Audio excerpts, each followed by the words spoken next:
இறைவன் எல்லோருக்கும் மேலே இருக்கிறான். இறைவன் நம்மை கண்காணித்துக் கொண்டிருக்கிறான். ஆகவேதான் அந்த அடிப்படையில் என்னுடைய பயணங்களை மேற்கொள்கிற போது முதலே பொறுப்புகளை எடுத்தார்கள். எல்லோரும் ஒருங்கிணைக்கப்பட வேண்டும் என்று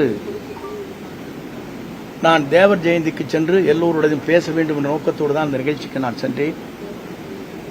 சென்று திரும்பி 2 நாட்களுக்குள்ளேயே உறுப்பினர் பதவி கூட எடுத்துவிட்டார். 50 ஆண்டு கால வரலாற்றில் இந்த இயக்கத்திற்காக ஏற்றத்தாழ்வுகளை சந்தித்த எனக்கு கிடைத்த பரிசுதான் உறுப்பினர் பதவி கூட எடுக்கப்பட்டிருக்கிற நிலை இருக்கிறது. என்னோடு மட்டுமல்ல, என்னை சார்ந்தவர்களும் அந்த பதவிகளை எடுத்தார். அதோடு அவர் நின்று விடவில்லை. மகேஷ் என்பவர் அவருடைய தந்தை மாமன் ஒரு விபத்திலே இறந்து விட்டார். காங்கேயத்திற்கு அருகாமையில் அவருடைய இல்லத்திற்கு சென்று துக்கத்தை விசாரித்தவுடன், நீ ஏன் அனுமதித்தார் அவரை என்று அடிப்படை உறுப்பினரிலிருந்து அவர் நீக்கப்பட்டார். துக்கத்துக்கு செல்வதே, வேதனைக்கு சென்று விசாரிப்பதே தவறு என்று அந்த இளைஞரை ஒரு பொறுப்பிலே இருக்கின்றவரை அடிப்படை உறுப்பினரிலிருந்து நீக்கப்பட்டது என்பது இதுவரையிலும் தமிழகத்தின் வரலாற்றில் நடைபெறாத ஒன்று என்பதை நான் அந்த நேரத்தில் சுட்டிக்காட்ட விரும்புகிறேன். அதற்கு பிறகு என்னுடைய முடிவை பொறுத்தவரையிலும் இன்றைக்கு தெளிவான முடிவுகளை மேற்கொண்டுதான் நேற்றைய தினம் சட்டமன்ற உறுப்பினருடைய பதவியை ராஜினாமா செய்துவிட்டு இன்றைக்கு கழகத்திலே, தமிழக வெற்றி கழகத்தில் நான் இணைந்திருக்கிறேன். ஏன் இங்கே இணைந்தார்கள் என்ற ஒரு கேள்வி கூட கேட்கக்கூடும். இதற்கு காரணங்கள் இருக்கிறது.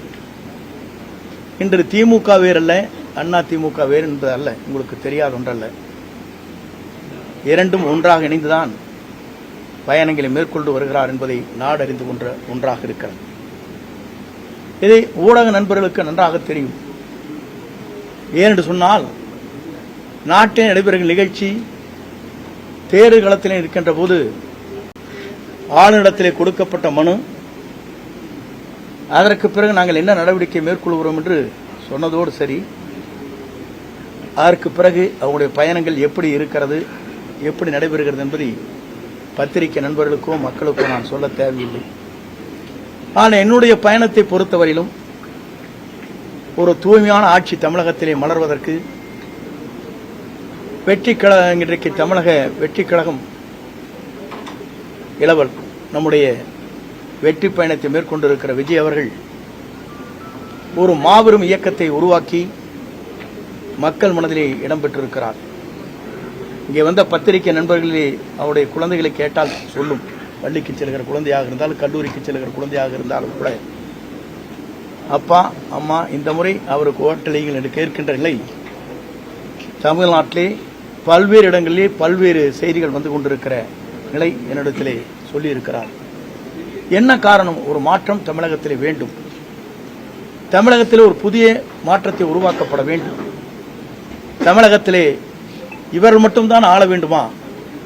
ஏன் ஒருவர் மற்றவர் நல்ல புனித ஆட்சியை நடத்துவதற்கு, ஒரு தூய்மையான ஆட்சியை நடத்துவதற்கு ஒருவர் தேவை என்ற எண்ணம் மக்கள் மனதிலே நிறைந்திருக்கிறது என்பதுதான் இந்த தமிழகம் வெற்றி கழகம் இன்றைக்கு பயணத்தை மேற்கொள்கிற போது அது வெற்றி பயணமாக நடைபெற்றுக் கொண்டிருக்கிறது.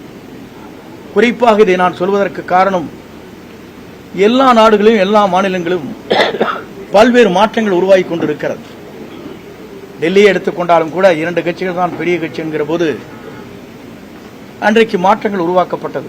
ஆம் ஆத்மா வென்றது, ஆம் ஆத்மா சொன்னது. அதே நேரத்தில் பஞ்சாபிலே கூட காங்கிரஸ் 2 கட்சிகள் போட்டி போட்டுக் கொண்டிருக்கிற போது இடையிலே மற்றொரு கட்சி அங்கே வருகின்ற வாய்ப்பு அங்கே உருவாக்கப்பட்டது. இதையெல்லாம் நான் எதற்காக சொல்லுவேன் சொன்னால், மக்கள் மாற்றத்தை விரும்புகிறார்கள்.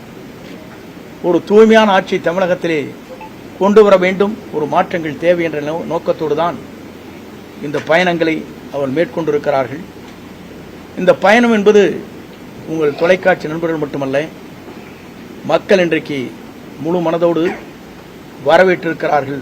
வரவேற்பு மட்டுமல்ல, வெற்றியை சூடுவதற்கு காத்துக் கொண்டிருக்கிறார், நேரத்தை பார்த்துக் கொண்டுதான். ஆகவே 2026 என்பது மக்களால் வரவேற்கப்படுகிற மக்களால் ஏற்றுக்கொள்ளப்படுகிற, மக்களால் உருவாக்கப்படுகிற ஒரு புனித ஆட்சி தமிழகத்தில் உருவாகுவதற்கு நம்முடைய வெற்றி கழகத்துடைய தலைவர் அன்பிற்கினிய இளவல் விஜய் அவர்கள் வெற்றி பெறுவார்கள்.